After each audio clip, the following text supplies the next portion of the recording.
Uganda के किबाले national park के जंगलों में एक फैसिनेटिंग डिस्कवरी हुई है। साइंटिस्ट्स ने चिंपैंजी के बीच कम्युनिकेशन का एक यूनिक फॉर्म ऑब्जर्व किया है। ये इंटेलिजेंट प्राइमेट्स अपने कॉम्प्लेक्स सोशल स्ट्रक्चर्स और वोकलाइजेशंस के लिए जाने जाते हैं, लेकिन रीसेंट ऑब्जर्वेशन से पता चलता है कि जेस्चर्स के थ्रू कम्युनिकेशन की और भी इंट्रिकेट दुनिया है।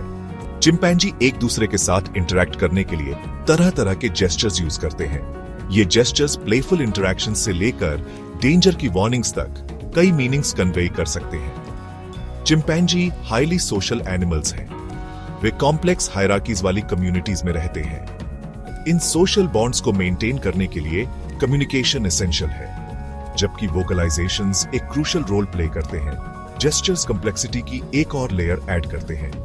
एक सिंपल टच, हाथ का एक वेव या एक स्पेसिफिक फेशियल एक्सप्रेशन बहुत सारी इंफॉर्मेशन कन्वे कर सकता है। साइंटिस्ट्स डेकेड से चिंपैंजी कम्युनिकेशन स्टडी कर रहे हैं। हर नई डिस्कवरी हमें लैंग्वेज के एवोल्यूशन को समझने के करीब लाती है। युगांडा में किबाले नेशनल पार्क एक थ्राइविंग चिंपैंजी पॉपुलेशन का होम है। यहीं पर रिसर्चर्स ने एक रिमार्केबल जेस्चर देखा। लिंडसे नाम की एक यंग चिंपैंजी को अपनी मां बेरिल के साथ कम्युनिकेट करने के लिए एक यूनिक जेस्चर यूज करते हुए देखा गया। ये जेस्चर, जो वाइल्ड चिंपैंजीज में पहले कभी डॉक्यूमेंटेड नहीं किया गया, ने साइंटिस्ट्स को कैप्टिवेटेड किया है और इन प्राइमेट्स में कम्युनिकेशन की नेचर में वैल्यूएबल इंसाइट्स प्रदान की है। लिंडसे का जेस्चर सिंपल है येट प्रोफाउंड है। वह जेंटली अपनी मां की आंखों को अपने हाथ से कवर करती है। यह एक्शन अफेक्शन का रैंडम एक्ट नहीं है। यह एक डिलिबरेट सिग्नल है जो बेरिल को आगे बढ़ने के लिए प्रॉम्प्ट करता है। ऐसा लगता है कि यह जेस्चर लिंडसे का लेट्स गो कहने का तरीका है। यह अपनी मां के बिहेवियर को इन्फ्लुएंस करने का एक सटल येट इफेक्टिव तरीका है। यह डिस्कवरी कई रीजन से सिग्निफिकेंट है। सबसे पहले, यह वाइल्ड चिंपैंजीज में इस तरह के जेस्चर का पहला डॉक्यूमेंटेड इंस्टेंस है। यूनिक जेस्चर्स के पिछले ऑब्जर्वेशंस कैप्टिव चिंपैंजीज तक लिमिटेड रहे हैं। इससे पता चलता है कि अपने नेचुरल एनवायरनमेंट में चिंपैंजीज कम्युनिकेशन के और कॉम्प्लेक्स फॉर्म्स डेवलप कर सकते हैं। जेस्चर की यूनिकनेस वाइल्ड में कंटिन्यूड ऑब्जर्वेशन की इंपॉर्टेंस को भी हाईलाइट करती है। चिंपैंजी अपनी इंटेलिजेंस और एडेप्टेबिलिटी से हमें कॉन्स्टेंटली सरप्राइज करते रहते हैं। लिंडसे का जेस्चर उनकी इनोवेशन की कैपेसिटी का प्रमाण है। इस जेस्चर का डेवलपमेंट भी इंट्रीगिंग है। जब लिंडसे ने इसे पहली बार यूज करना शुरू किया तो यह प्लेफुल लग रहा था। समय के साथ यह एक रिचुअलाइज्ड सिग्नल में इवॉल्व हो गया। इससे पता चलता है कि जेस्चर मियरली एक्सीडेंटल नहीं था। इसे इंटेंशनली डेवलप और समय के साथ रिफाइन किया गया था। यह इंटेंशनैलिटी कम्युनिकेशन का एक की एस्पेक्ट है। इसका मतलब है कि लिंडसे अपने एक्शंस का मीनिंग और अपनी मां पर उनके इफेक्ट को समझती है। लिंडसे के जेस्चर की इंटेंशनैलिटी को कंफर्म करने के लिए रिसर्चर्स ने एक थरो एनालिसिस किया। उन्होंने लिंडसे और बेरिल के 179 से ज्यादा वीडियोस एग्जामिन किए। इन वीडियोस ने कई ईयर्स में उनके इंटरैक्शंस को कैप्चर किया।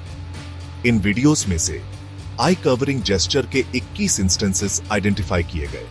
फिर रिसर्चर्स ने इन इंस्टेंसेस की तुलना other mother child chimpanzee pairs के 1020 से ज्यादा वीडियोस से की। एम यह डिटरमिन करना था कि क्या जेस्चर लिंडसे और बेरिल के लिए यूनिक था। एनालिसिस से पता चला कि जेस्चर वाकई रेयर था। अदर चिंपैंजी पेयर्स में केवल 3 आइसोलेटेड इंस्टेंसेस ऑब्जर्व किए गए। इसके अलावा इन इंस्टेंसेस में लिंडसे के बेरिल के साथ इंटरैक्शंस में दिखाई देने वाली कंसिस्टेंसी और इंटेंशनैलिटी की कमी थी। इस फाइंडिंग से स्ट्रांगली पता चलता है कि लिंडसे का जेस्चर एक कॉमन बिहेवियर नहीं है। यह एक लर्नड बिहेवियर है जो स्पेसिफिकली लिंडसे और उसकी मां के बीच डेवलप हुआ है। इस डिस्कवरी के साइंटिफिक इंप्लीकेशन सिग्निफिकेंट हैं। लिंडसे का जेस्चर फर्दर एविडेंस प्रदान करता है कि चिंपैंजीज कल्चरल ट्रांसमिशन में केपेबल हैं। इसका मतलब है कि वे बिहेवियर सीख सकते हैं और अपने ग्रुप के अदर मेंबर्स को पास ऑन कर सकते हैं। कल्चरल ट्रांसमिशन ह्यूमन सोसाइटीज की एक हॉलमार्क है। यही वह चीज है जो हमें जनरेशन से नॉलेज और ट्रेडिशंस एक्यूमुलेट करने की अनुमति देती है। यह डिस्कवरी की चिंपैंजीज भी इस एबिलिटी को एग्जिबिट करते हैं, कल्चर के एवोल्यूशनरी ओरिजिन्स पर लाइट डालती है। लिंडसे का जेस्चर सिर्फ एक क्यूरियस एनेक्डोट नहीं है, यह चिंपैंजी कम्युनिकेशन की कॉम्प्लेक्स दुनिया में एक विंडो है। इससे पता चलता है कि ये प्राइमेट्स कम्युनिकेशन के अपने यूनिक फॉर्म्स डेवलप करने में केपेबल हैं। कम्युनिकेशन के ऐसे फॉर्म्स जो उनके जीन्स में हार्डवायर्ड नहीं हैं। लैंग्वेज एवोल्यूशन की हमारी अंडरस्टैंडिंग के लिए इसके प्रोफाउंड इंप्लीकेशंस हैं। इससे पता चलता है कि सिंबॉलिक कम्युनिकेशन की कैपेसिटी की डीप एवोल्यूशनरी रूट्स हो सकती है। यह डिस्कवरी वाइल्ड में चिंपैंजीज को स्टडी करने की इंपॉर्टेंस को भी हाईलाइट करती है। उन्हें उनके नेचुरल एनवायरनमेंट में ऑब्जर्व करके हम उनके बिहेवियर और कॉग्निटिव एबिलिटीज की डीपर अंडरस्टैंडिंग गेन कर सकते हैं। जैसे जैसे रिसर्च कंटिन्यू होगी, हम इन फैसिनेटिंग क्रीचर्स के बारे में और भी सीक्रेट्स अनकवर करने की एक्सपेक्ट कर सकते हैं। चिंपैंजी कम्युनिकेशन रिसर्च का फ्यूचर प्रॉमिसिंग है। साइंटिस्ट्स ये देखने के लिए ईगर हैं कि क्या लिंडसे जेस्चर का यूज जारी रखती है, खासकर अगर बेरिल का कोई और ऑफस्प्रिंग होता है। क्या लिंडसे कम्युनिकेशन के इस यूनिक फॉर्म को अपने सिबलिंग्स को पास ऑन करेगी? क्या यह एक फैमिली ट्रेडिशन बन जाएगा? केवल समय ही बताएगा। लेकिन एक बात निश्चित है, चिंपैंजी अपनी इंटेलिजेंस, एडेप्टेबिलिटी और इनोवेशन की कैपेसिटी से हमें अमेज करते रहते हैं। वे हमें याद दिलाते हैं कि कॉम्प्लेक्स और मीनिंगफुल वेज में कम्युनिकेट करने की हमारी एबिलिटी में हम अलोन नहीं हैं।